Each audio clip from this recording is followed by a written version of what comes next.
Hey guys, it's Alexis, aka The Sloth Reader, and I'm here today to do another Favorites Friday video. For this Favorites Friday, I'll be talking about my favorite video games. Video games that I go a long way back. I started playing video games two-player with my brother back when we had a Nintendo 64. And I pretty much just have really always been in love with video games. Currently, especially where I am right now, video games are kind of a huge part of my life. I spend a lot of time playing and watching other people play video games, and I'm pretty much always pretty current on video game news. I always like to check out when games are coming out, which games are coming out, which games are getting sequels, and all that kind of jazz. So I picked some of my favorite video games. Some of these, I would argue, a pretty decent amount of these are pretty new games. Some of them are pretty old, but I kind of just went for games that for one reason or another are like my go-tos for reasons, and I'll go ahead and just get into it. The first game I'm going to mention is probably the one I consider to be my favorite video game, and that is Naughty Dog's The Last of Us. And if you haven't played The Last of Us, you probably haven't played video games, or you don't have a PS4, because I think it's only released on PS4 and on PC.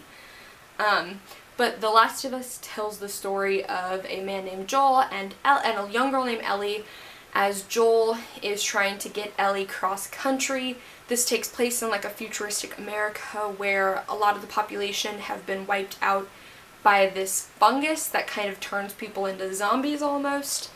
And people have like retreated into these like walled communities, that kind of thing. And Joel finds out that Ellie is actually immune to this spores and this fungus, and so he's basically trying to get her cross-country to a research lab to see if they can like replicate a cure. A lot of the game takes place in 4 seasons, obviously.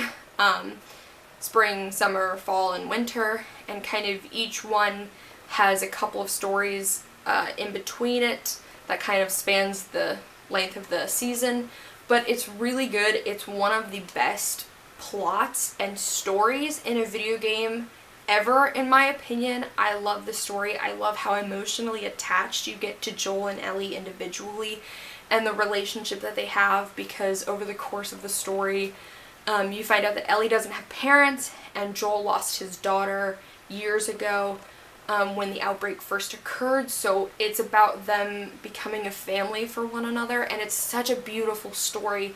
But I'm also just really, really fond of the gameplay too. I like that there is a crafting mechanic in the game where, you know, you're finding items and you're crafting them to make health packs or to, you know, soup up weapons. And I like that mechanic. That's a mechanic I really, really enjoy. And, you know, I love the setting, how the setting changes with each season, and I just love the individual mini storylines that are all part of the larger storyline, and kind of the different, like, it's hard to explain because each one kind of has a different like method of playing, in that like there's different strategies to go along with each different part. The game is really sad in some parts, it's really tense in some parts, it'll make you laugh out loud. It's overall just such a good game, and they are coming out with a sequel, which I won't talk about because I have a lot of feelings about it. But yeah, if you're looking for a really solid, good game that you can invest your whole self in completely, highly, highly, highly, highly recommend The Last of Us. The next one I'm going to mention is more of a franchise, and that is the BioShock franchise. So that is BioShock 1, BioShock 2, and then BioShock Infinite.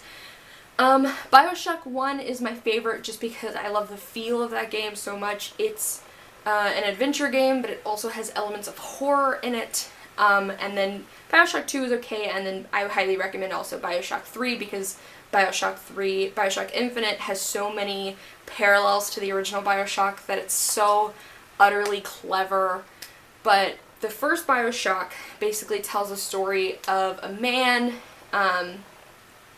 who is on a plane, and it actually crashes over the water, and he basically, as he's sinking through the water, and through a turn of events, he basically ends up in this underwater city called Rapture.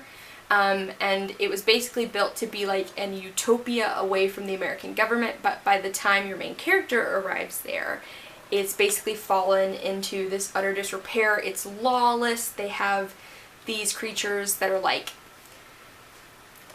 they're like crazed steroid humans called splicers who are kind of just running amok and murdering everybody. And so when you first arrive in Rapture, you meet a gentleman over a radio named Atlas, and Atlas is basically like, hey, I need your help. My family is trapped, I can't get to them, I need you to get to them, and by helping me, I'll keep you alive.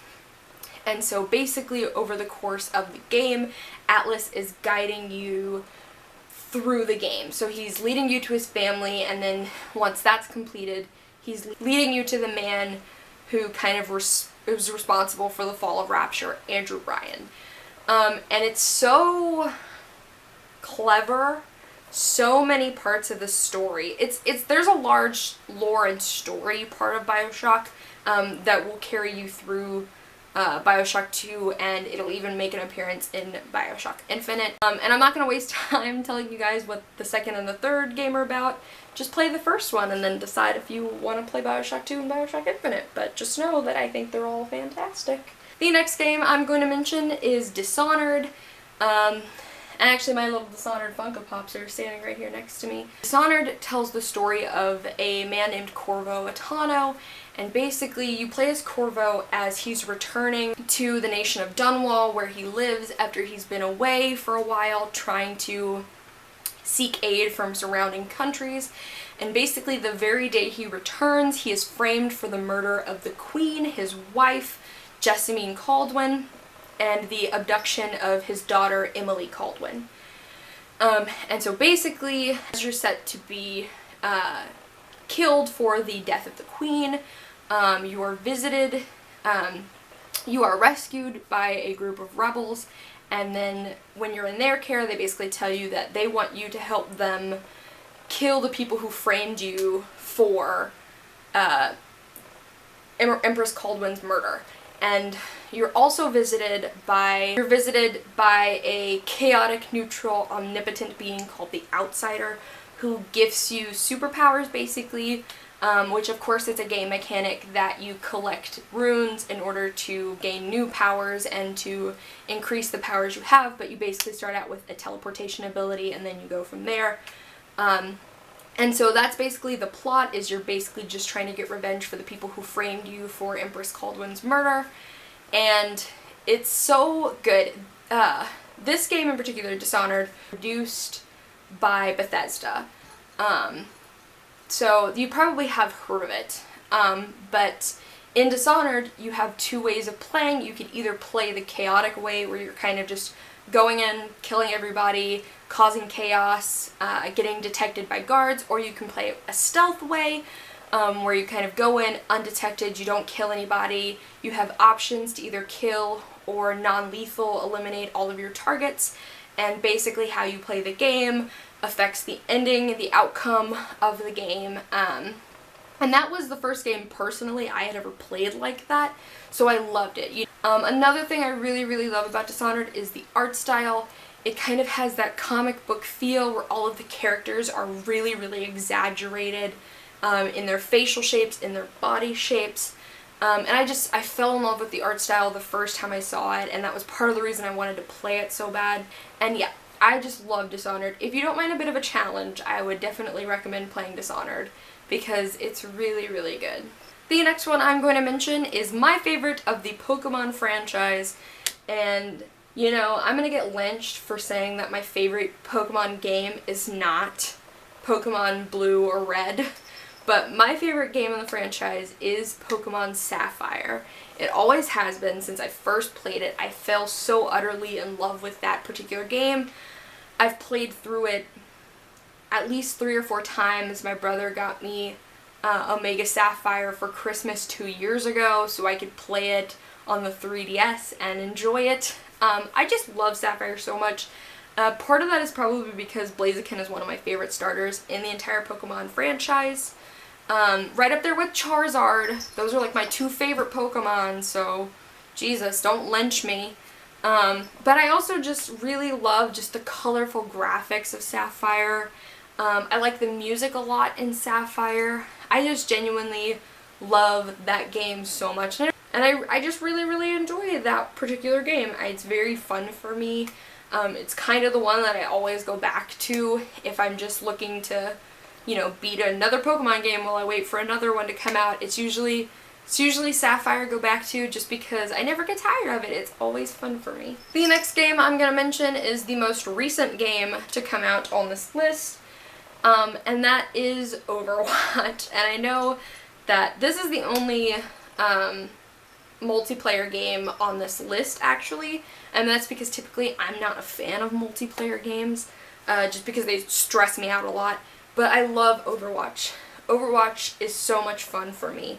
Before I even got to actually play Overwatch myself, I probably watched 500 hours of people playing Overwatch before I ever even touched the game myself. I genuinely love it. I still find it enjoyable.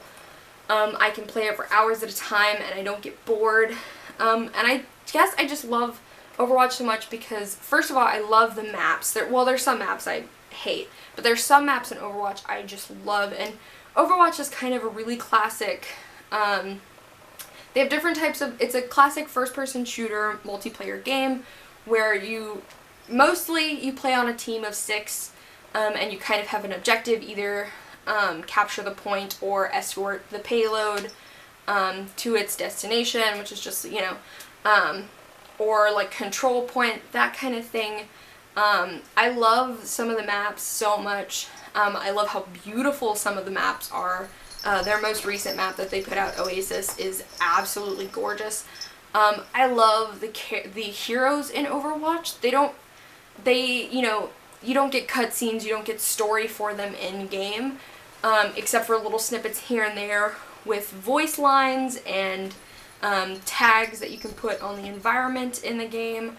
But there's a lot of lore behind Overwatch that Blizzard, who makes Overwatch, has come out and given, that I absolutely love. I love the diversity in Overwatch, and it sounds stupid to say that that's a thing that you like in a game, but it really is something that immediately caught my eye about the game, is that there are so many characters of color, and there are so many characters of different nationalities and ethnicities.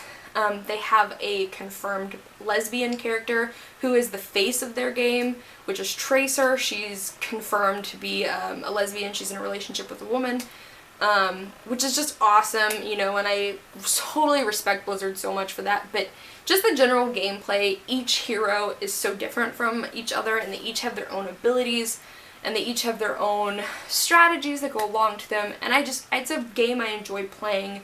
I'm not good with every hero. I'm not even good with any hero, to be honest. I play a lot of Diva, which is the Korean character who pilots a giant mech, because you guys know I love giant robots. But I love Overwatch so much, and every time somebody tries to tell me that Overwatch isn't a game worthy of my affection, I just love Overwatch. I'm Overwatch trash, so. The next game I'm going to mention is kind of an old one, and that is Shadow of the Colossus, and I'm sure plenty of you have heard of Shadow of the Colossus. It's kind of a huge game. Many people consider it, you know, their favorite game, or a bunch of people consider it to be one of the best games.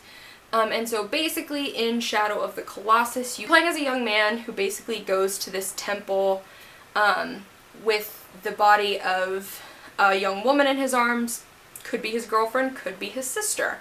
I don't know. The characters in this don't actually speak a real language, so. And his horse, and he basically goes to this temple to try to find a way to revive this young woman. And basically a big voice in the sky, literally, tells him that in order to bring her back, he has to defeat the 16 Colossi. And so your main character is like, cool, I'll get on my horse and I'll go. And so basically you're out to defeat these 16 giant rock creatures. And you're doing it 16 times, and every rock creature every Colossus has a different strategy to defeat it. A lot of them, it's climbing on it and stabbing it in a glowy spot. Some of them take a little bit more finesse. There are some that are, you know, that fly.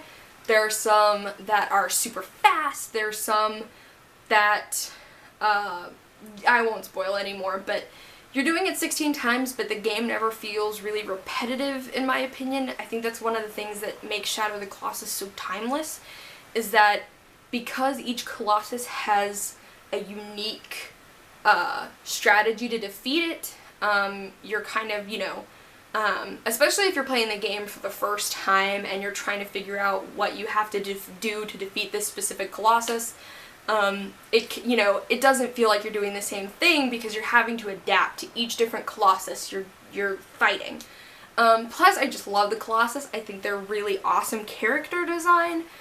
And I think that, especially for a game that came out when it did, its graphics are really, really cool.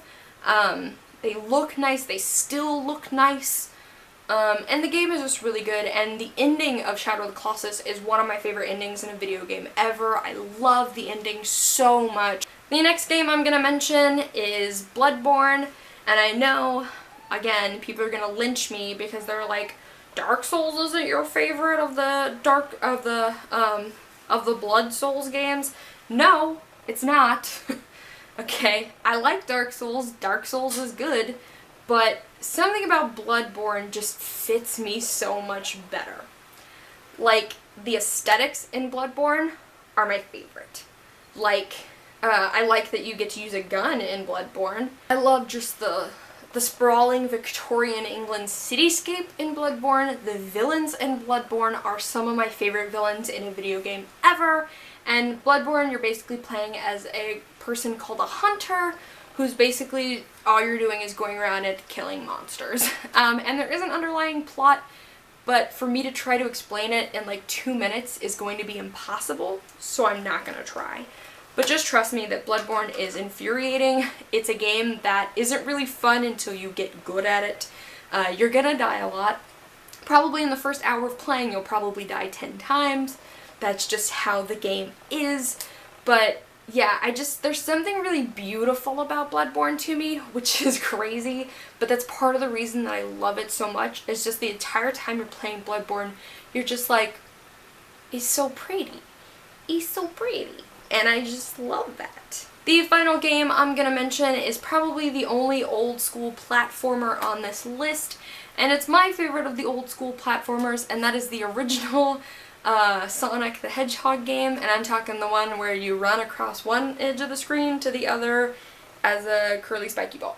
That Sonic the Hedgehog game. It's my favorite. It's one I can spend hours playing. It's enjoyable to me. You know, I find it fun. I find the concept so simple, just, you know, spinning around collecting rings. The original Sonic game is so much fun to me. I'm not in love with the Sonic franchise as a whole because I think that there were a lot of missed games in the Sonic franchise, but that original Sonic game is my favorite. I love it so much. Alright guys, I gotta wrap this up because I think my camera's dying, but that was my favorite video games for Favorites Friday. If you guys like video games, you want to recommend me your favorite video games, or if you are interested to know more about any of these video games, I'll be happy to let you know, and I'll see you guys soon with another video. Bye!